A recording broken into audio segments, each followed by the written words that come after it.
കേരളത്തിലെ എൻ്റെ सहप्रवृत्तगरे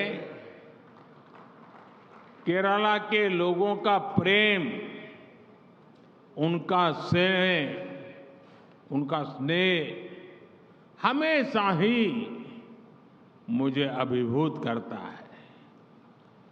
कल जिस क्षण में कोच्चि पर उतरा, तब से लेकर पूरे रास्ते भर हजारों लोग मुझे अपना आशीर्वाद देने आए।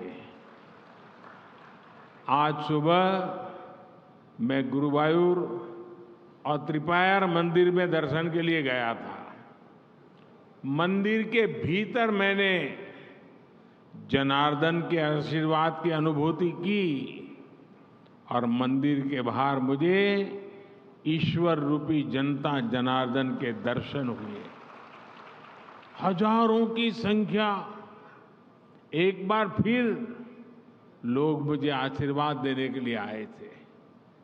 ये मेरा सौभाग्य है, ये भावना अद्भुत है। संगठन की ये शक्ति, केरल के कार्यकर्ताओं का ये परिश्रम वाकई बहुत संतोष देने वाला है।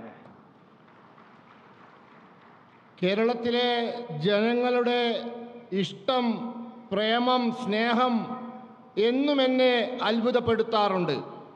ഇന്നലെ ഞാൻ കൊച്ചി എയർപോർട്ടിൽ ഇറങ്ങിയത് മുതൽ വഴിയരികിൽ മുഴുവനും ആയിരക്കണക്കിന് ജനങ്ങളാണ് എന്നെ അനുഗ്രഹിക്കാൻ എത്തിയത്. ഇന്ന് രാവിലെ ഗുരുവായൂർ, തൃപ്രയാർ ക്ഷേത്രങ്ങൾ ദർശനത്തിന് പോയി. ക്ഷേത്രങ്ങൾക്കകത്ത് ജനാർദനന്റെ അനുഭൂതി ലഭിച്ചു. എന്നാൽ ക്ഷേത്രങ്ങളുടെ പുറത്ത് എനിക്ക് ഈശ്വര രൂപം പൂണ്ട ജനാർദനന്റെ ദർശനവും ലഭിച്ചു. ആയിരക്കണക്കിന് ആളുകളാണ് വീണ്ടും എന്നെ അനുഗ്രഹിക്കാൻ വന്നിരുന്നത്. ഇതെന്റെ സൗഭാഗ്യമാണ്.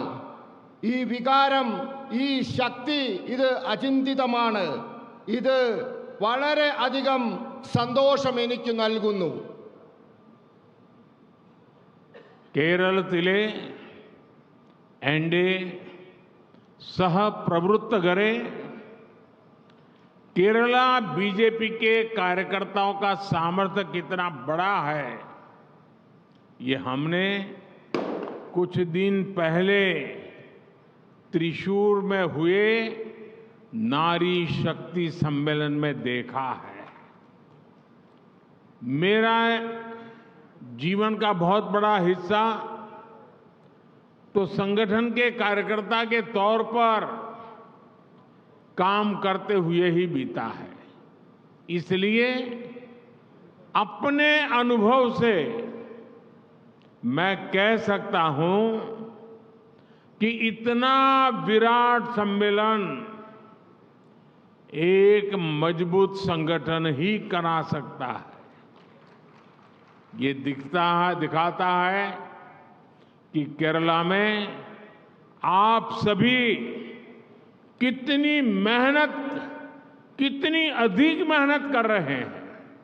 കേരളത്തിലെ ബിജെപിയുടെ പ്രവർത്തകരുടെ കഴിവ് വളരെ വലുതാണ്. ഇത് കഴിഞ്ഞ ദിവസം തൃശ്ശൂരിൽ നടന്ന സ്ത്രീ ശക്തി സംഗമത്തിൽ കാണാൻ സാധിച്ചു.